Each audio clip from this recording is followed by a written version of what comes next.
5 jours après l'assassinat du général Qassem Soleimani par les États-Unis, l'Iran a riposté la nuit de mardi à mercredi en tirant des missiles contre 2 bases abritant des soldats américains en Irak. Selon le Pentagone, une douzaine de missiles ont été lancés depuis l'Iran contre les bases d'Ain Aluminium Assad et d'Erbil. Mohammad Javad Zarif, le chef de la diplomatie iranienne, a affirmé que son pays avait mené et terminé dans la nuit des représailles proportionnées. Nous ne cherchons pas l'escalade ou la guerre, a-t-il insisté. Dans un tweet au ton particulièrement léger et plutôt apaisant, le président américain Donald Trump a indiqué qu'il ferait une déclaration mercredi matin et laissé entendre que le bilan n'était pas très lourd.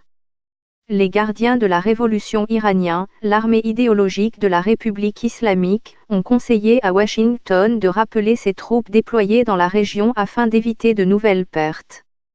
Ces tirs interviennent alors que se terminent à peine les funérailles du général Qassem Soleimani, assassiné vendredi à Bagdad avec l'Irakien Abu Mehdi Aluminium Mouhandi, leader des paramilitaires pro-Iran désormais intégrés aux forces de sécurité irakiennes. Le monde va-t-il vers une troisième guerre mondiale ?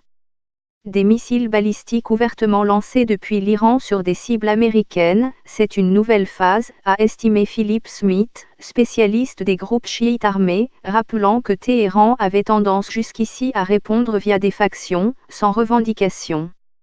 Le Parlement iranien a adopté en urgence une loi classant toutes les forces armées américaines comme terroristes après la mort de Qassem Soleimani, architecte de la stratégie de l'Iran au Moyen-Orient, souvent considéré comme un héros dans son pays pour le combat contre l'EI.